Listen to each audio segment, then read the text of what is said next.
I never planned to reveal I was a CEO, but my family never stopped calling me useless, as if I were a blemish on their perfect picture. I'm Matthew Hayes, 34 years old, living in a cramped Chicago apartment, wearing cheap Target shirts, and posing as a lowly admin clerk at Vertex Solutions, the $500 million company I secretly own.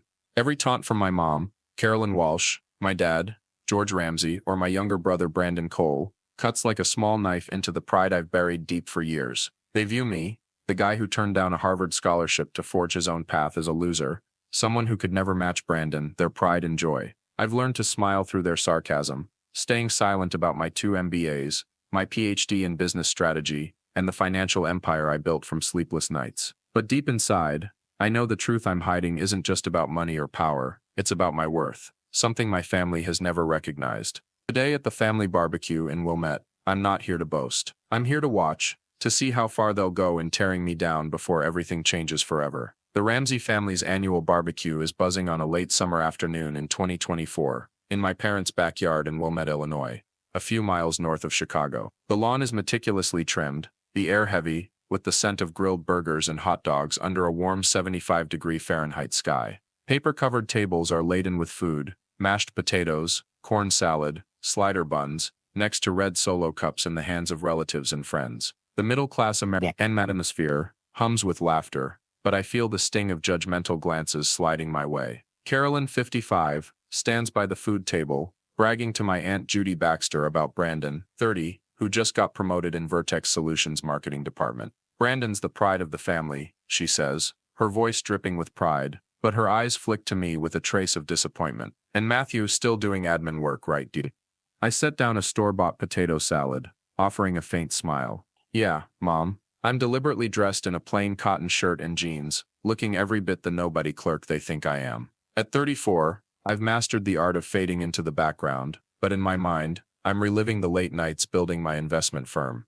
The deals that led me to buy Vertex Solutions 3 years ago, when its desperate owner wanted out. 15 years ago, I turned down a Harvard scholarship to carve my own path, a choice my family called my biggest failure. They spread rumors I was fired from my first job, unaware that decision fueled my rise to owning a $500 million company. Judy, 52, saunters over, wine glass sloshing. Matthew, ever thought about taking a business class? You can't be a desk jockey forever. I shrug. I'm fine where I am, Aunt Judy. George, my dad, 58, a retired bank worker, chimes in, burger in hand. That's your problem, Matthew. No ambition. Look at Brandon. 6-figure. I smile inwardly. Last year, I cleared 8-figure, but I say nothing, nodding and sipping beer from a Solo cup. Brandon struts up right then, his expensive suit hugging his frame, hair slicked back, exuding the confidence of the family's golden child. Mom, you won't believe this, he says, all excitement. Next week, the company's got a big meeting, and the CEO's finally showing up. Everyone's freaking out.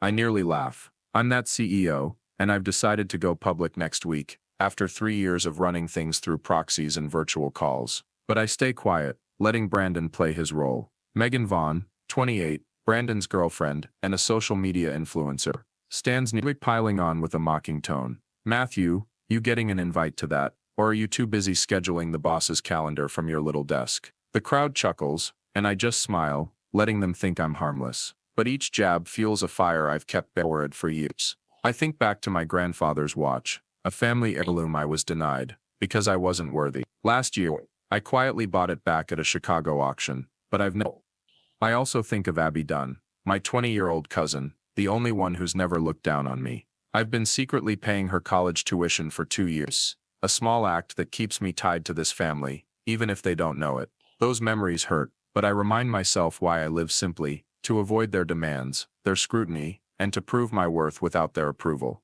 Every comparison since we were kids pushed me to the sidelines. Brandon was the favored son, gifted a car for graduating, while I got lectures about finding a real job. But today, at this barbecue, I'm not here. I'm not here to spill the truth. I'm here to watch, to see how far they'll take their contempt. Carolyn asks, her concern fake, Matthew, you getting to meet the CEO, or are you stuck at your little desk? Before I can answer, a sound cuts through, the low hum of a sleek black Tesla pulling into the driveway. I recognize that car.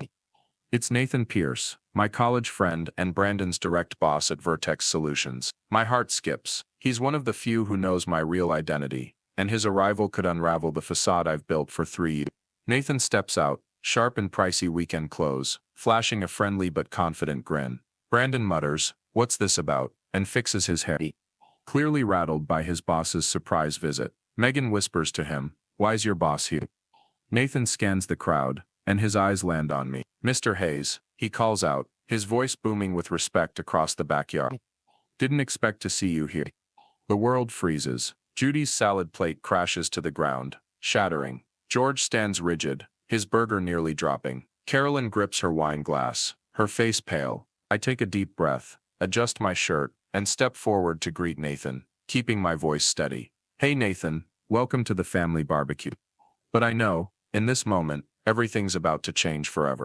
The moment Nathan's Tesla pulled up, I knew my secret was about to unravel. I'm Matthew Hayes, 34 years old, the owner of Vertex Solutions, a $500 million company in Chicago. But to my family, my mom Carolyn Walsh, my dad George Ramsey, my younger brother Brandon Cole, I'm just a useless admin clerk, a failure in a Target shirt, living in a tiny apartment. The family barbecue in Wilmette, Illinois, is in full swing under the sunset, the smell of grilled burgers and hot dogs, lingering in the warm 75-degree Fahrenheit air. But their mocking words still echo in my head. Carolyn boasts that Brandon is the pride of the family. George says I lack ambition, and Brandon, with his smug grin, brags about his connection to the CEO, oblivious that I'm the CEO. I've kept quiet for 3 years, hiding 2 MBAs, a PhD, and the financial empire I built since turning down a Harvard scholarship. But when Nathan Pierce, my college friend and Brandon's direct boss, steps out of his sleek black Tesla, my heart skips a beat. He's one of the few who knows who I really am, and his arrival could shatter the facade I've maintained for years. The barbecue's vibe turns tense. Red Solo cups freeze in relatives' hands. Laughter cuts off as all eyes turn to Nathan. At 34, he looks sharp in expensive weekend clothes, probably worth more than my parents' monthly mortgage. Brandon stands frozen, fixing his slicked back hair, his voice shaky. "What's going on?" Megan Vaughn, Brandon's 28-year-old influencer girlfriend, whispers, "Why's your boss here?" I fight back a smile, but my palms are sweaty. Nathan scans the crowd, then breaks into a wide grin when he spots me. "Mr. Hayes," he calls out, his voice booming with respect across the backyard. "Didn't expect to see you here." The world stops. Aunt Judy Baxter's salad plate crashes to the ground, shattering. My dad George stands rigid, his burger nearly dropping. My mom Carolyn clutches her wine glass, her face pale, as if she's seen a ghost. Brandon's jaw drops, his eyes darting from Nathan to me. I take a deep breath, adjust my cheap shirt, and step forward to greet Nathan, keeping my voice steady. "Hey Nathan, welcome to the family barbecue." But silence engulfs the backyard, broken only by the sizzle of meat on the grill. Every eye is glued to me, as if I've transformed into someone else entirely. Brandon breaks the quiet, his voice high-pitched, almost panicked. You're the CEO." "No way, you're just an admin." I look at him, a calm smile masking the fire inside. "Actually, Brandon, I'm your boss. I own Vertex Solutions. Have for 3 years. My words hit like a bomb, rocking the backyard. "George," my dad speaks up, his voice hoarse. "What kind of joke is this, Matthew? What are you talking about?" Nathan, realizing he's just dropped a bombshell, steps forward, his tone firm. "No joke, Mr. Ramsey. Your son is one of the best CEOs I've ever worked with. Vertex Solutions has tripled its market value under his leadership." Carolyn grabs the table's edge, to steady herself, her wine glass trembling. But you bring store-bought salad. You live in that tiny apartment. You wear clothes from Target." I shrug, letting a hint of real confidence slip through for the first time. "I choose to live simply, Mom. Doesn't mean I have to." Aunt Judy, always the gossip, starts swiping on her phone, Googling Vertex Solutions. "Oh my God," she mutters, eyes glued to the screen. "This company's worth, holy cow." Whispers spread through the relatives like wildfire. One of my uncles, mid-beer, nearly chokes. Megan stares at Brandon, as if recalculating their entire relationship. Brandon, face flushed, steps forward, voice thick with anger. "What? You hid this from the whole family," watching me from behind. Laughing at me, huh?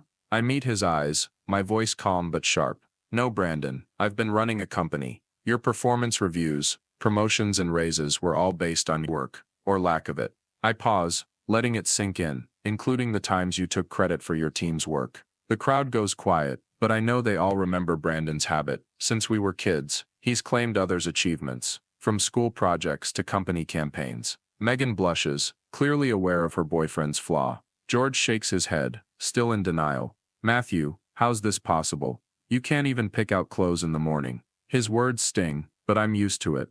Want to see my financial statements, Dad? I reply, voice flat.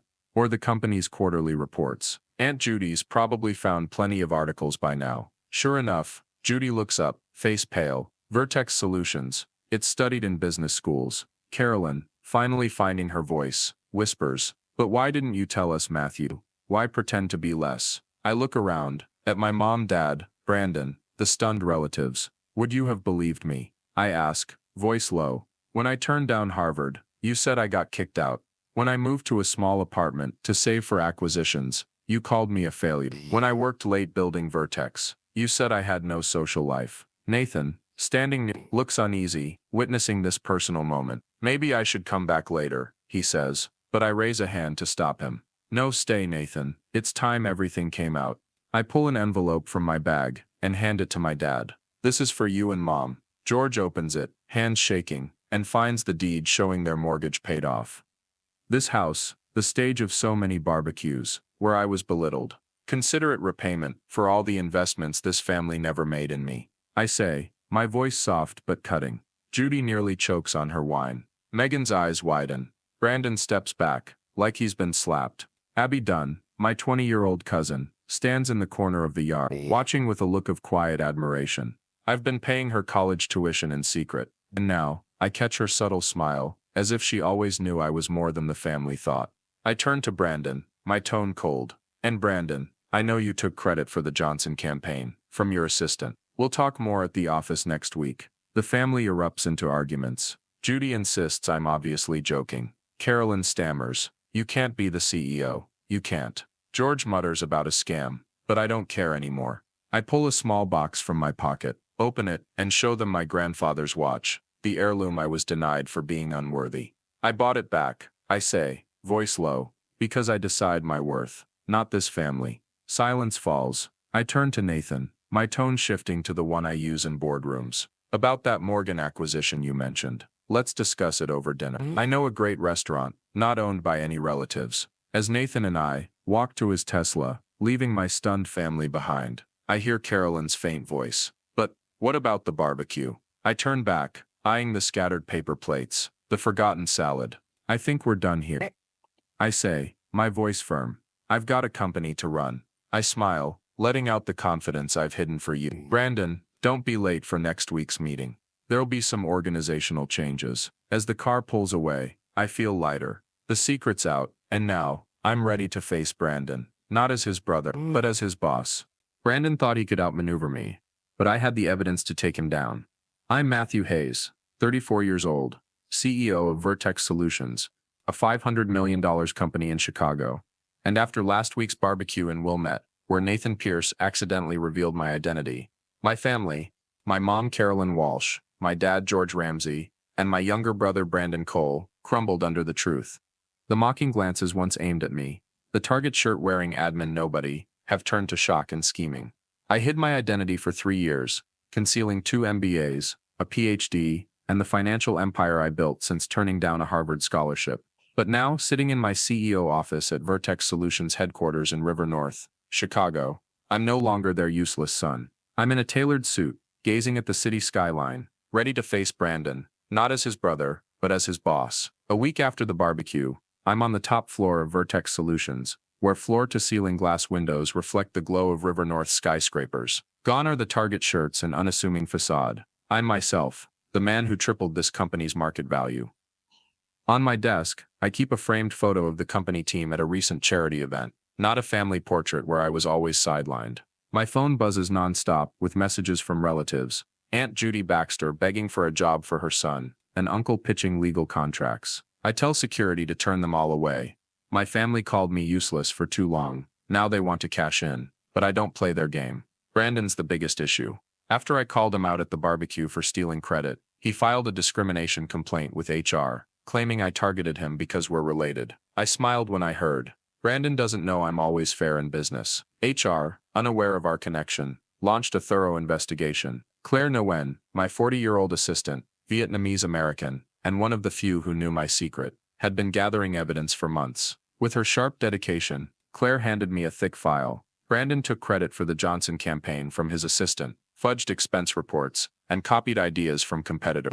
"I'll need this," she said, voice low. "He thinks he's untouchable." I nodded, grateful for her loyalty. Claire's not just an assistant, she's an ally, someone who gets the value of honest work. The conflict explodes when I call Brandon into my office on a Monday morning. He strides in, fake confidence masking, nervous eyes. "What do you want, Matthew?" he snaps. "Humiliate me in front of the whole company." I slide the file across the desk. "This is HR's investigation report. You took credit for others' work, faked expenses, and stole ideas. Want me to go public with this, or do you want to resign with a clean reference?" Brandon's face pales, his trembling hands flipping through the file. This is just business," he stammers. I shake my head. "No, Brandon, this is fraud, and there's no place for it at Vertex Solutions." He glares, eyes red. "You're doing this out of personal spite, aren't you?"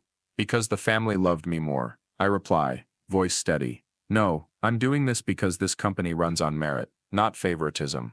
The climax hits when I give him the final choice. "Sign this resignation letter," I say, pushing a sheet across the desk. "The reference will say you worked here and left voluntarily. It's more than you deserve, but I'm doing it because you're my brother." Brandon stares, then snatches the paper. "You think you're perfect, don't you? Big shot CEO, looking down on us all." I say, "No, I'm just someone who stopped letting family define my worth." He signs, stands, and leaves the office without another word. I know he'll land a job at a smaller firm, and this time, he'll have to rely on himself. After Brandon leaves, family pressure ramps up.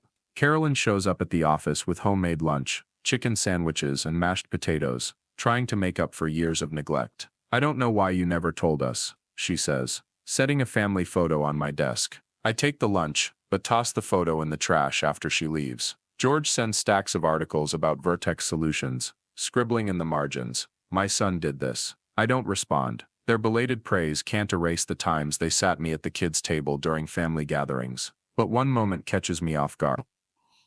Abby Dunn, my 20-year-old cousin, whose college tuition I've secretly paid for years, visits the office. "Thank you, Matthew," she says, eyes bright. "I didn't know you were the CEO, but I knew you were always kind to me." I smile. "Just keep studying, Abby." Her sincerity is a rare gem in this family. The barbecue story blows up on X, sparked by a relative's post. "The guy they called useless is a millionaire CEO." One comment reads. The post racks up thousands of shares, shaking Chicago's social media scene. Judy calls, bragging to friends about her CEO nephew. Carolyn invites me to dinners with newfound respect, but I decline. I don't need their validation anymore. I stopped craving it the day I bought my first company. At Vertex Solutions, I start restructuring. I promote Brandon's assistant, who designed the Johnson campaign, and roll out a merit-based evaluation system. Claire, standing by me in the boardroom, whispers, "You're changing this place, Matthew." I nod, because that's how a company should run. As I leave the office that night, I glance at my grandfather's watch in the office safe. I bought it back to remind myself of my worth, not to show off. But I know the fight's not over. Brandon may be gone, but my family's still scheming, and at the company I sense wary glances from a few other managers. I close my eyes, take a deep breath, and step out of the building, ready for what's next. Vertex Solutions is mine, and I'll protect it, not just for profit, but because it's proof of who I really am. My family tried to win me over, but I've learned I don't need their approval. I'm Matthew Hayes, 34 years old, CEO of Vertex Solutions, a $500 million company in Chicago. And a few months after the Wilmette barbecue, where Nathan Pierce accidentally exposed my identity, my family, my mom Carolyn Walsh, my dad George Ramsey, my younger brother Brandon Cole, shifted from mocking me to fawning over me. The useless label they pinned on me in their Wilmette backyard has been replaced by fake praise, as if it could erase the years they pushed me aside. I'm no longer the guy in a Target shirt, bowing to their judgment. I hid my identity for 3 years, concealing 2 MBAs, a PhD in business strategy, and the financial empire I built since turning down a Harvard scholarship 15 years ago. After forcing Brandon to resign from Vertex Solutions for fraud, I thought my family would back off. Instead, they came crawling back with lunchboxes, apologies, and requests for favors. I stand firm in my CEO office in River North, Chicago, gazing at the Chicago River glittering under the autumn sun, and as Thanksgiving approaches, I'm ready to draw a line, not for revenge, but to live true to myself. Fall 2024 drapes Chicago, in gold and red leaves, the air crisp at about 60 degrees Fahrenheit. At Vertex Solutions headquarters in River North, I run the company with the confidence I once kept buried. My CEO office, with floor-to-ceiling glass windows reflecting skyscraper lights, is where I make big calls, from promoting Brandon's assistant, who designed the Johnson campaign he stole, to rolling out a Marriott-based evaluation system. But my family won't leave me alone. Carolyn shows up at the office, one noon, with a homemade lunch, chicken sandwiches, mashed potatoes, butter cookies, and a jar of leftover cranberry sauce from last week. "I didn't know you were this successful, Matthew," she says, her voice sugary, but her eyes calculating. She sets a family photo on my desk, one where I'm in the corner, half my face cut off, because someone framed it poorly. "I thought you'd want this," she says, as if a photo could make up for the time she called me a failure. I take the lunch to keep her happy, but the photo goes straight to the trash once she's gone. George, my dad, starts mailing stacks of articles about Vertex Solutions, from Forbes to the Chicago Tribune, with handwritten notes in the margins. "My son did this," I don't reply. His belated praise means nothing when I recall family gatherings where I was seated at the kids' table, even at 25, just because I had nothing to show for myself. Aunt Judy Baxter, 52, calls nonstop, bragging to her friends about her CEO nephew, as if she ever believed in me. One day, she swings by the office with a cheap bottle of supermarket wine and a job pitch for her lazy son, who dropped out of college. "You know, Matthew, family helps family," she says, her fake smile glaring. I look her in the eye. "Vertex Solutions doesn't hire through connections, Aunt Judy. If your son wants in, he can apply like everyone else." She leaves, muttering about my arrogance, but I don't care. I've learned family isn't automatically entitled to my loyalty. Megan Vaughn, 28, Brandon's girlfriend, tries to worm her way in with an Instagram post, calling me the family's unsung hero, complete with #FamilyPride hashtags. I know she's just chasing clout, especially after Brandon lost his job. I block her account immediately, unwilling to let social media drama seep into my life. But amid the groveling, one moment catches me off guard. Abby Dunn, my 20-year-old cousin, whose college tuition I've secretly paid for 2 years, visits the office one afternoon. She stands at my desk, in a simple sweater, eyes shining, voice choking. "Thank you, Matthew," she says. "I didn't know you were the CEO, but I always knew you were kind to me.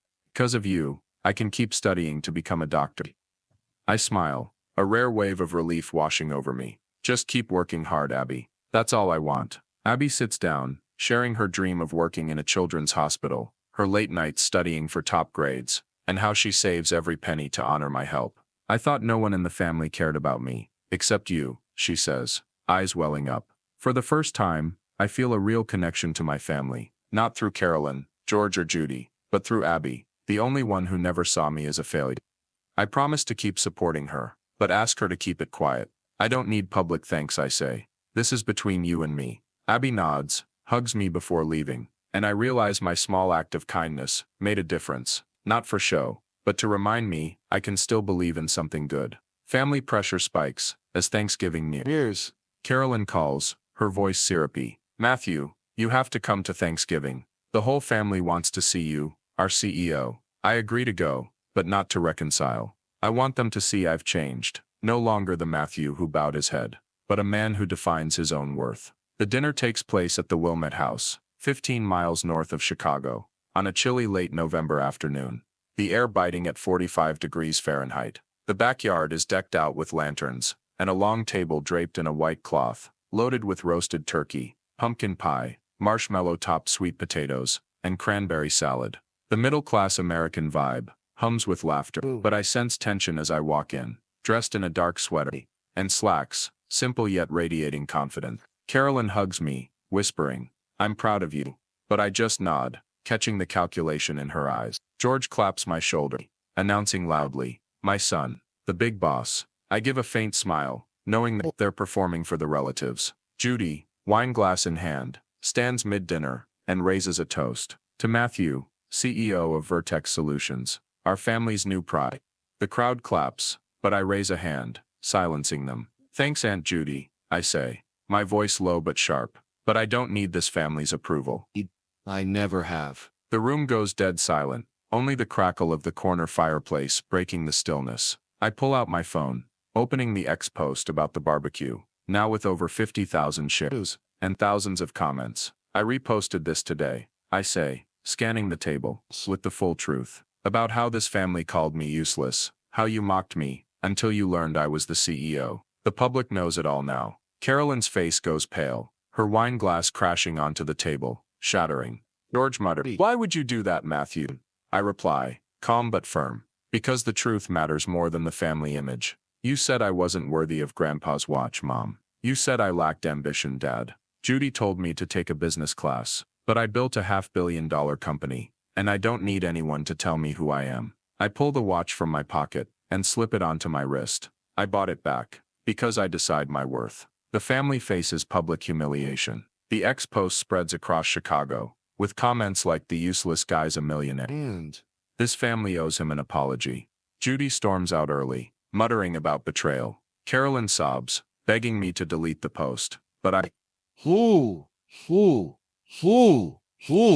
Carolyn sobs, begging me to delete the post. But I refuse. You wanted me to live for the family, I say. But I live for myself. Abby at the table's edge gives a subtle smile, as if she gets me. I nod to her, then walk out of the house, without looking back, freedom flooding through me. Wilmette's cold air bites my skin, but I don't care. Fool! Care bites my skin, but I don't care. I've cut the ties binding me to their expectations. Back in River North, I focus on Vertex Solutions. The company's growing, with new multi-million-dollar contracts. But I notice wary glances from Tom Keller, a 45-year-old manager, who backed Brandon. I know he'll be my next challenge, not just for his loyalty to Brandon, but because he wants to prove he's better than me. In my office, I open my laptop, review financial reports, and prep for a major meeting next week. The watch on my wrist feels heavy, not just from metal, but from the years I fought to prove myself. I close my eyes, take a deep breath, and smile. Vertex Solutions is my proof of worth, and I'll defend it, no matter what Tom Keller or anyone else throws my way. I found freedom, not in my family's approval, but in being true to myself. I don't need my family's approval. I found freedom within myself. I am Matthew Hayes, 34 years old, CEO of Vertex Solutions, a $500 million company based in Chicago. 6 months after the BBQ party in Wilmette, where Nathan Pierce accidentally revealed my identity, I severed the expectations that tied me to my family.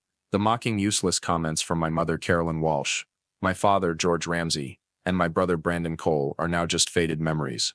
I once hid my identity for 3 years, concealing 2 MBA degrees, a PhD in business strategy, and the financial empire I built after rejecting a Harvard scholarship. After forcing Brandon to resign for fraud, exposing my family's hypocrisy at Thanksgiving, and going public with the truth in a viral post on X, I found the strength to live authentically. But at Vertex Solutions, a new challenge awaited.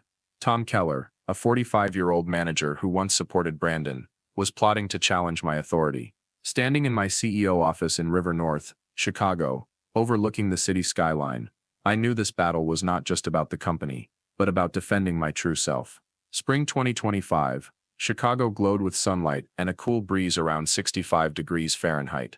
Vertex Solutions headquarters in River North was busier than ever, with new multi-million-dollar contracts and plans to expand into major cities like New York and San Francisco. My CEO office, with glass windows overlooking the Chicago River, was where I made decisions that transformed the company. I promoted employees whom Brandon had once dismissed, like campaign design assistant Johnson, and implemented a merit-based evaluation system, turning Vertex Solutions into an industry role model. But Tom Keller, with his polite smile and cold eyes, posed a new threat. He once believed Brandon deserved to lead marketing more than anyone else. Now that I had publicly taken the CEO role, Tom began spreading rumors in the company that I was merely a lucky heir, unfit to run a $500 million empire and within Bredga, $140 million empire, Marken, said 2040 decision to me an industry role model. I knew he wanted to overthrow me, not just for power, but to prove he was better. Tom moved quickly. In a management meeting, he openly questioned my expansion strategy, proposing a cheaper but riskier alternative. We need to be realistic, Matthew, he said, smoothly but provocatively. Not everyone can play big like you think. Some managers nodded, and I sensed the doubt in the room. I smiled, remaining calm. Thanks for your input, Tom. But Vertex Solutions isn't built on safety. We lead with vision. After the meeting, Claire Nguyen, my 40-year-old assistant, a Vietnamese American and loyal ally, entered my office. Tom's meeting with investors behind your back, she said, handing me a leaked email in which Tom suggested I lacked the experience to lead the expansion. You need to act fast, Claire added. I nodded, grateful for her sharpness. Nathan Pierce, my college friend and COO, also joined, suggesting we hold a major meeting to solidify my position. You built this company, Matthew, Nathan said. Don't let Tom shake that. I spent the week preparing, working late into the night, analyzing financial data, and constructing a detailed expansion plan. My grandfather's watch, a keepsake I repurchased after being rejected by my family, lay on my desk, reminding me of what I had endured. I wasn't just fighting for the company, but for myself. The man once called useless, who built an empire from nothing. The major meeting took place on a Friday morning, in Vertex Solutions' main conference room, with the entire management board, senior staff, and several major investors present. Tom spoke first, presenting his plan, emphasizing stability and low cost. The audience listened, a few nodding. Then it was my turn. I stepped to the podium, scanning the room with my gaze, and began. Vertex Solutions doesn't exist to be safe, I said, my voice low but firm. We lead because we dare to think big. My plan will expand the company to 3 new cities, create 2,000 jobs, and boost revenue by $200 million in 2 years. I presented data, charts and forecasts, every detail meticulously prepared. When I finished, the room erupted in applause. Tom sat down, pale-faced, unable to respond. After the meeting, I called Tom into my office. You have 2 choices, I said coldly. Work with me to build Vertex, or leave. But never challenge me with backdoor tactics again. Tom nodded, muttering an apology, but I knew he wouldn't dare confront me again. Claire and Nathan waited outside the hallway, beaming. You did it, Nathan said. Not just a win, but a redefinition of the company's future. Claire added, you reminded me that real effort always prevails. I smiled, a wave of pride washing over me. Vertex Solutions wasn't just my company, it was proof of the path I chose, despite my family's ridicule or colleagues' doubt. That evening, I invited Claire and Nathan to a fine dining restaurant in downtown Chicago, a few miles from River North, where city lights reflected on the river. The table was draped in white silk, serving Wagyu steak, red wine, and New York-style cheesecake for dessert. We raised our glasses, celebrating the victory over Tom and the future of Vertex Solutions. You've changed, Matthew, Nathan said, his voice deep. You're no longer the guy hiding. I nodded, sipping my wine. I don't need to hide anymore. I know who I am. Claire smiled, and this company is lucky for that. Dinner stretched late into the night, filled with laughter and grand plans, and for the first time, I felt completely free, unbound by family or doubt. Meanwhile, others' lives had also changed. Brandon, after resigning, found a job at a smaller company in suburban Chicago. He sent me a short message last week. You were right. I need to stand on my own. I didn't reply, but I hoped he'd learned his lesson. Abby Dunn, my cousin whom I supported with tuition, called from college, her voice excited. I'm graduating early, Matthew. I got into med school. I smiled over the phone. Good job, Abby. Keep making me proud. She was proof that my quiet kindness had made a difference. My family, after the viral X post, and the shame at Thanksgiving, finally respected my boundaries. Carolyn sent an apology card, but I didn't respond. George stopped sending articles. Judy no longer bragged about her CEO nephew.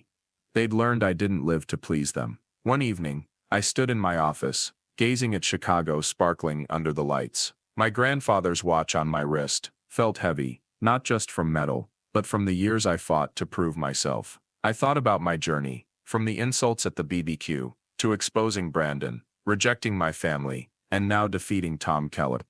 Each step was a reaffirmation of my worth, not through others' praise, but through my own actions. Vertex Solutions, with new offices about to open and thousands of employees trusting me, was proof of that. I opened my laptop, checked my final email, and smiled. The road ahead might be full of challenges, but I was ready. I had found freedom, not in my family's approval, but in living true to myself. Thank you all for following my story. If you enjoyed this journey, please hit like, subscribe to the channel, and ring the bell so you don't miss any videos. I truly appreciate your support. Leave a comment below. What do you think will happen next in my journey?